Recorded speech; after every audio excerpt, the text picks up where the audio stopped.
Le site des Rochers Gravés des Vaux fut donc découvert en 1876 par un garde-chasse sur les terres du marquis de la Roche-Jacquelin.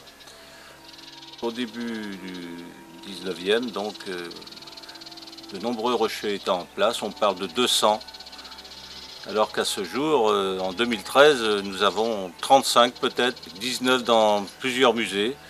On en a 11 au musée de Mauléon, 7 au musée de Saint-Germain-en-Laye, qui est donc le musée national de la préhistoire, et un au musée de Périgueux et un au musée de Cholet. Les roches ont été massacrées, ont servi de carrière pour les constructions des routes déjà, et pour la construction des bâtiments de la ferme à côté. On en retrouve de nombreux fragments dans les bâtiments de ferme.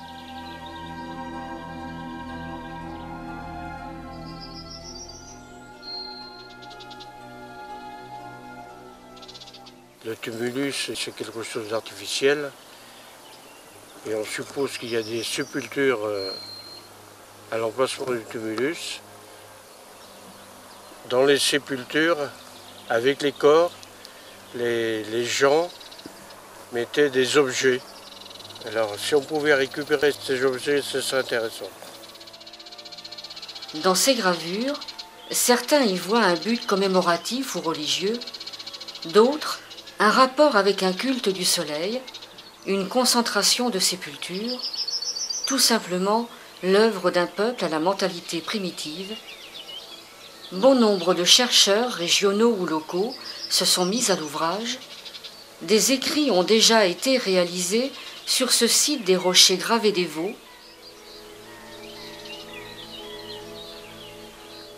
Sur un des rochers, nous avons une ébauche qui a été commencée avec des petits trous qu'on appelle des cupulettes. Donc là, elles sont au nombre de 12 et en forme circulaire pour probablement commencer le contour d'une tête.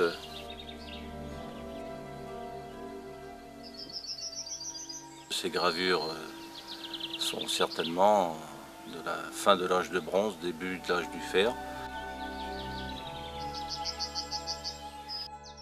Nous remarquons un grand personnage avec contour céphalique ouvert sur la partie inférieure, une cupule buccale au centre et 2 traits verticaux sous la tête. 2 séries de 5 doigts, puis vers le bas sur votre gauche. 2 parenthèses. À droite, peut-être un bébé. La dernière étude détaillée, effectuée par le professeur Pat, a été publiée en 1957. Depuis, le bulletin municipal de Mauléon de 1976 a repris quelques articles de l'abbé Gabard datant de 1908. Sur cette pierre, les gravures sont du type idéogramme. Malheureusement, les entailles horizontales ont été faites dans le but de débiter le rocher. Ici, la partie supérieure représente la tête, au milieu de laquelle une cavité allongée représente la bouche. Sur la partie bombée figure un rectangle, avec de chaque côté une série de 6 digitaux. Le nom de déesse mère a été attribué à ce personnage imposant. Sur cette roche, de face, on aperçoit un fronton triangulaire et perpendiculaire à une surface plane, simulant une table d'autel.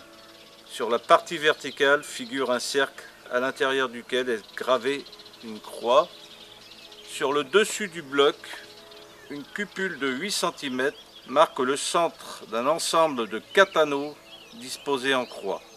On y voit également 2 personnages avec cupule buccale et 2 séries de 4 doigts.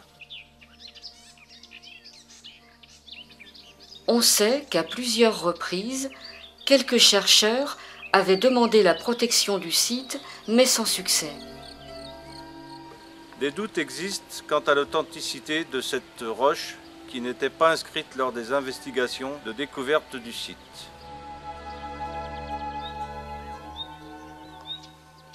Sur ce bloc, nous apercevons un cercle céphalique ouvert à sa base avec cupule buccale. Au-dessus, on peut voir un groupe de 4 anneaux disposés en croix.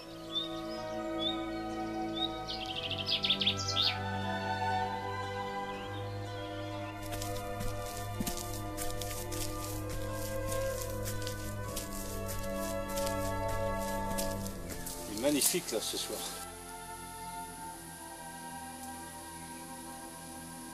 Nous sommes en présence d'un groupe de 3 personnages. Le premier personnage, on voit son contour de tête, sa cupule buccale, 2 encoches d'épaule, comme on appelle ça sur le site.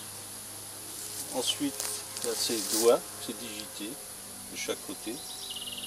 Une autre cupule probablement sexuelle. À partir de la cupule sexuelle, on a un trait qui se prolonge en direction du second rocher, qui vient toucher le plus grand personnage central, qui est en forme de poupée pour certains, d'autres c'est un bébé emmailloté.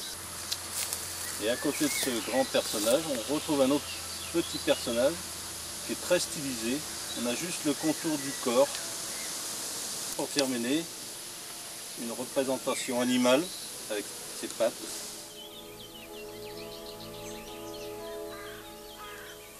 Certains y voyaient donc un bébé au centre, relié par le cordon ombilical, et à côté un autre personnage. D'autres ont appelé ce rocher également la représentation de la Sainte Famille. Donc là on y voit Joseph. Au centre, ça serait Marie qui couvre de ses bras l'enfant Jésus.